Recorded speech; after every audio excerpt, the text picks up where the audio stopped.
Hey everybody, and welcome back to Into the Walking Dead.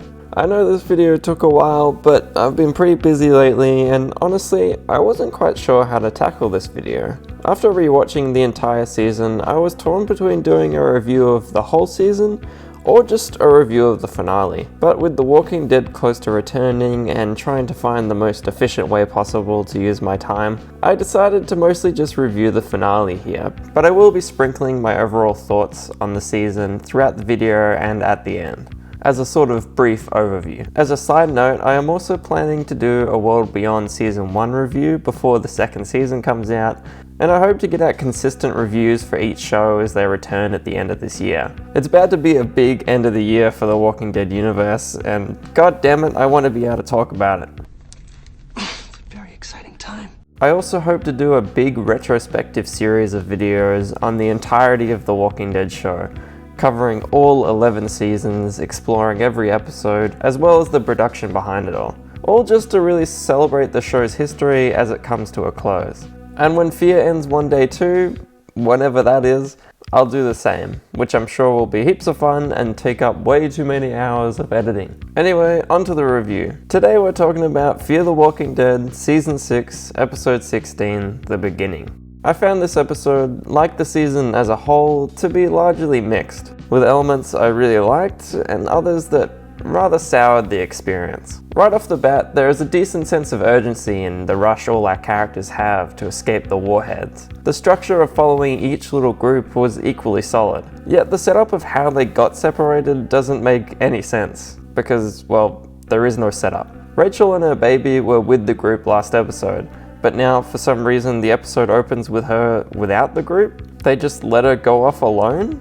Meanwhile, Teddy and Dakota just escape all the group outside the submarine, while Riley happens to get captured. I thought Dory Sr. wanted to make sure he killed Teddy. I got a bullet I plan to put in your head before this day ends.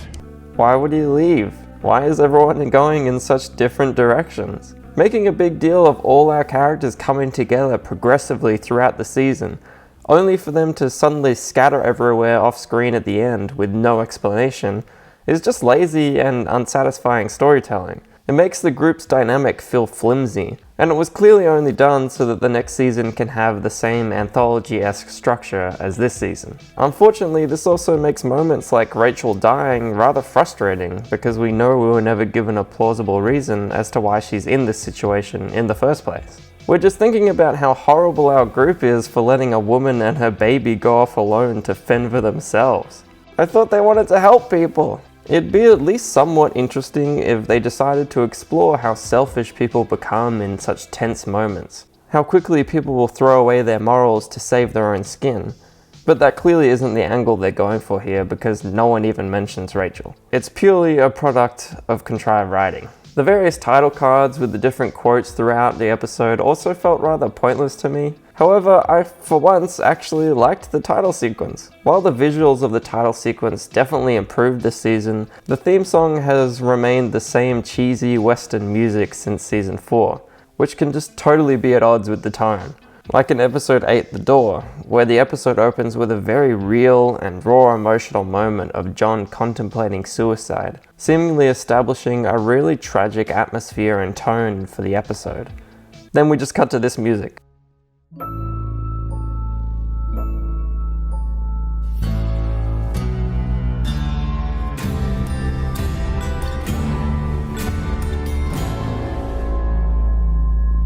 You'd instead want something like this.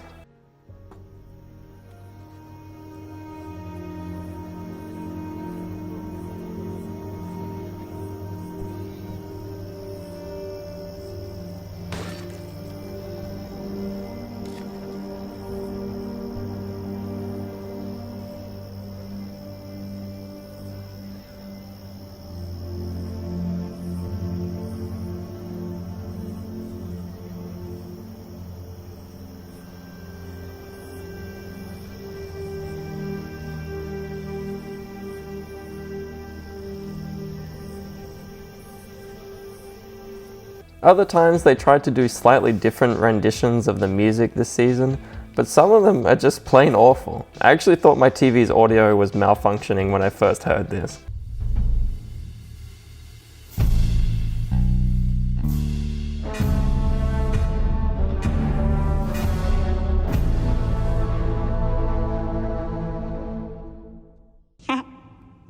but thankfully the finale actually changes the music for once, and guess what? It's easily the best title sequence Chambliss and Goldberg's Fear has ever had. For once, it's actually suiting of a post-apocalyptic show.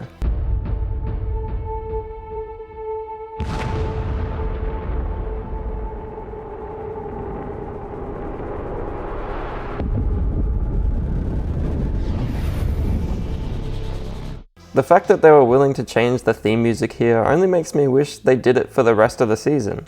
But I sincerely hope they change it up more going forward. Or, you know, just bring back the old theme, please.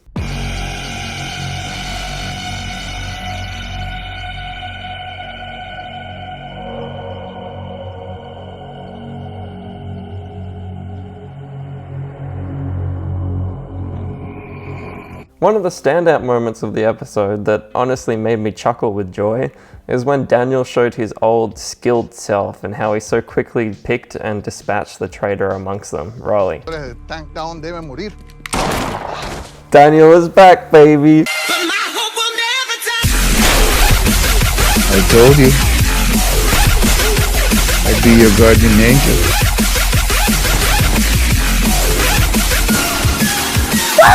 So clearly Chambliss and Goldberg are aware of Daniel's capabilities, which makes it all the more unfortunate he's so nullified most of the time. But hopefully this is a sign he will get to do more next season. I also quite enjoyed his little connection with Luciana, both speaking in Spanish and her being supportive of him. I never thought of this duo beforehand, but it makes sense, and I'm glad they utilized it here. It's already much better than the Daniel and Charlie relationship. This is another thing I hope continues into season 7. Wes wasting time to spray paint the message onto Riley was also completely unnecessary. It's literally only there for the audience to go, "Ah, how clever." But I don't know why that is supposed to impress us when there are nukes about to land. If you want us to take the nukes seriously and be afraid of them, why would you deflate that tension by just having Wes needlessly waste time like this? Wes should just be running straight for the helicopter. No rational human would stop and do this. It's a fucking nuke! And while I am actually interested to see what they do with the CRM connections next season, it was disappointing that we didn't get to see Isabel's face, or even Althea's reunion with Isabel, although that could be something they do next season. However, I will note overall season 6 has actually done a really solid job of continuing its production through COVID. Most of the time it's barely noticeable, unlike The Walking Dead, which was clearly majorly affected by the virus. I also enjoyed Dwight and Sherry getting a beer together, a nice callback to the early days of them in The Walking Dead, and Sherry regretting the time she wasted made sense. I quite liked where their relationship was taken throughout this season, and the emotional ideas behind this sequence are just as solid. However, like many things under Chambliss and Goldberg, they're unfortunately tainted by the dialogue. Sherry halts the entire scene just to bluntly explain all her thoughts and feelings that have already been bluntly explained in other episodes. But I couldn't get past the past. I wasted so much time. Just being pissed off, trying to fight the bad guys. But the bad guys always win. You and I have seen that. Every time. Nothing that I did was gonna change that. It is a moment that is just way overwritten, and all they really needed was Sherry saying, "I'm sorry I wasted so much time, Dwight." And Dwight can comfort her, and we can just rely on the actors' emotional performances to carry us through the scene. They already did that really well earlier in the season, so we know that they can definitely pull it off. The more they force in blatant explanations of themselves, the more it makes us feel like we're being spoon-fed information, and the more it reminds us that we're just an audience watching a TV show, rather than feeling like we're right there with them in the moment and feeling their emotions as innately and naturally as the characters do with each other, just like this moment. It was also no doubt convenient that they come across a bunker at the last minute, but it was an entertaining sequence of them luring the cultists out, gunning them down, and leaving the last one for dead. Enjoy the view, asshole. I hope Dwight and Sherry get to continue this no-nonsense dynamic into the next season.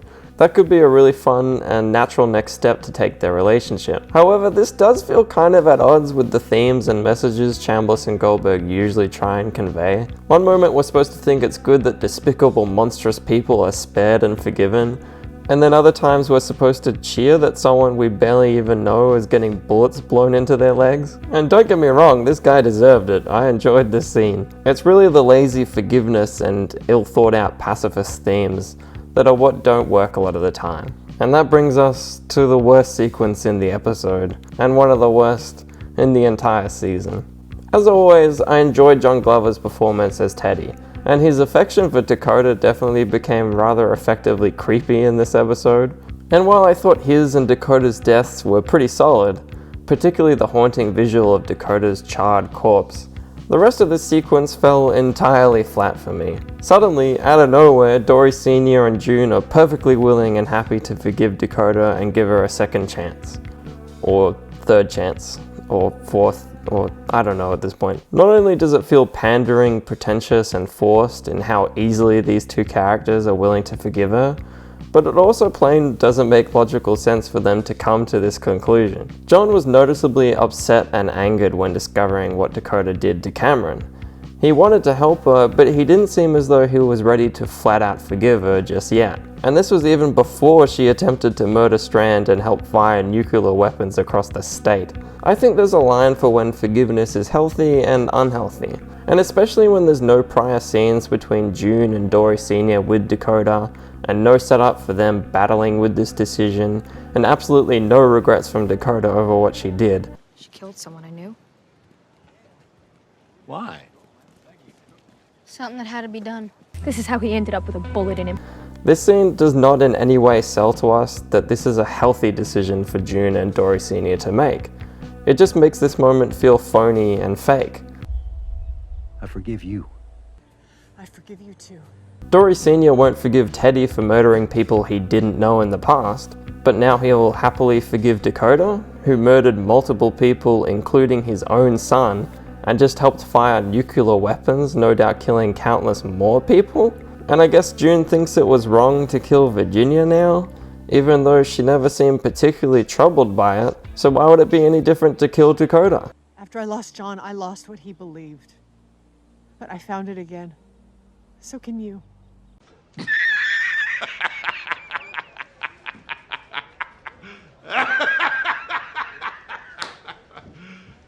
You serious? And judging by the fan reactions, it's clear this moment failed to land for most people. Absolutely no one in their right minds thinks it's a good idea for Dakota to be forgiven, and everyone just wanted her dead. And Chambliss and Goldberg probably even knew that, but for some reason, with their incredibly twisted view on when forgiveness and mercy is appropriate, Enjoy the view, asshole. People will surprise you, you give them a chance. still wanted June and Dory Sr. to do the stereotypical good thing at the end of the day and maintain a warped moral high ground. And so with absolutely no effort or time dedicated to them reaching this decision, or them proving that they actually would help Dakota, which no one has done this season after John's death, or that Dakota even deserves to be forgiven, they just slap it on at the end. It doesn't make any sense, and it's plainly amateurish, lazy writing, particularly in a franchise which has already tackled similar ideas and situations in so much more real, depthful, and impactful manners. And then even though this is supposed to be a big, emotional, dramatic moment, Chambliss and Goldberg can't help but shove in more Western stereotypes, and just have this dumb gunslinging maneuver to shoot the gun out of Dakota's hand. My son ever tell you about the St. Louis barn raiser? Yeah.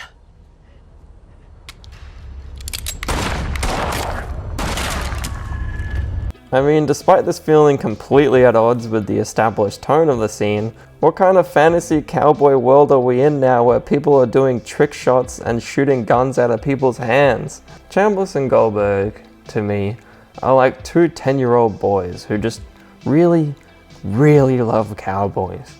And they're willing to shove in any cowboy stereotype they can, even if it means ruining our immersion and the established world we're in. It's just stupid and doesn't fit at all with the show that's ultimately supposed to be a character drama. And if they were that good at shooting anyway, why not just immediately shoot Teddy through the head and then shoot Dakota's gun out of her hand? But no, I guess we need to keep up the allure of fake tension before we destroy it and pull back the curtain to reveal more fake, cheap, and cheesy contrivances. I also didn't like the implication that Teddy was going to save himself in his own bunker, which takes away from a lot of the genuine nature he seemed to have and the power of his beliefs. If he was just going to keep himself alive, that defeats the entire purpose of him firing the nukes in the first place. I guess he's just selfish too now? Way to suck the air out of the character and make him a typical fraud in his last moments. Another classic Chambliss and Goldberg moment of removing as much moral ambiguity as they can. I hate this whole sequence. It's just the worst. In Strand's storyline, he meets an interesting character, Howard, who is a historian trying to preserve the world's history, which I think is a cool concept for a character. Although of course out of all the music he's listening to, it's the same type of country music that seemingly everyone listens to in Fear these days, which is just such a disappointing lack of diversity.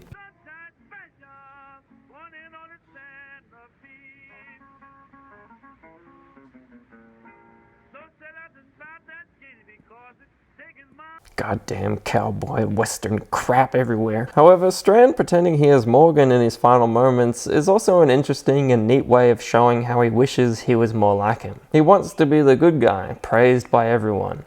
Yet even more interesting is when surviving the blast, he immediately falls back into believing he was right all along and that nothing can stop him. So much so, he sounds like he's becoming a true antagonist here. And I think that's an exciting direction to take him in. I really hope they actually go through with it and don't deflate the idea by copping out on any real consequences or stakes by the end of it, which is usually what happens these days. Strand thinking Morgan is more of a hero though is rather telling that the writers don't seem to see Morgan as flawed a leader as he really is. After Morgan's really solid and fresh development in the first half of this season, where he acknowledged and seemingly moved past his flaws, I spent so long thinking that my way is the only way. I didn't realize the trouble it was causing me or any of you. That was different. Was it? Didn't realize I needed to change till it was almost too late. he has unfortunately fallen right back into these flaws by the season's end. He is once again unwilling to listen or consider anyone else's feelings on matters. Only he gets to decide when the right and just time is to kill people. No one else gets a say or even a vote, and if you don't follow his specific personally made rule, then he gets furious at you and blames you for everything. He's also more concerned with himself than anybody else, and is incredibly hypocritical. Dakota, who is a murderous psychopath who boasted about killing John right to his face. Where is he? Floating down the river with a bullet in his chest. He just lets walk freely around their home with no punishment, no supervision, and no mental help whatsoever, which Morgan used to be all about. He built the cell at Alexandria for that very reason. But once again, a lot of Chambliss and Goldberg's themes and messages are just superficial. Doesn't matter how Morgan actually facilitates forgiving and keeping Dakota around. It only matters that he didn't kill her. That's where it begins and ends. When in reality, there's so much more to consider when forgiving and letting someone like this live. And this isn't even mentioning Morgan lecturing people about working together, only for him to then try and take on a whole submarine full of walkers and full of who knows how many cultists who are also trying to find nuclear weapons all by himself. He seriously thinks he is the only one who can do it, and abandons everyone else without telling them mid-mission to do it. I don't know about you, but someone that contradictory, arrogant, and selfish is just not a good leader. His radio message in the finale is also another sign of poor leadership, and that he doesn't even say that they should try and escape. He just has a hopeless message and seems to accept that they're all gonna die now. You should give yourselves the ends that you wanted, even if it's not the one we all imagined. Yet when Grace finds him, he's actually still trying to stop the missiles. Him trying randomly to fiddle with the computers to stop them admittedly also made me laugh.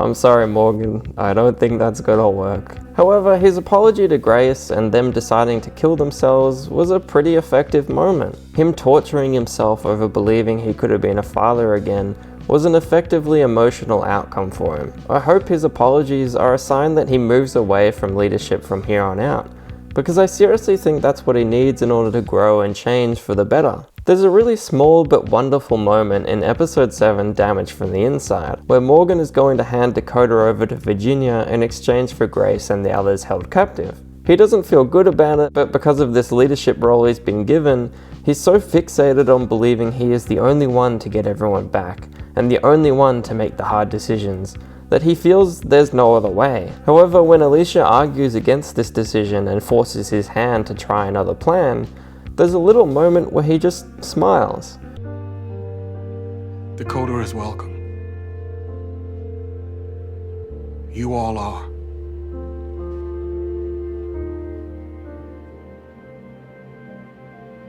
Okay.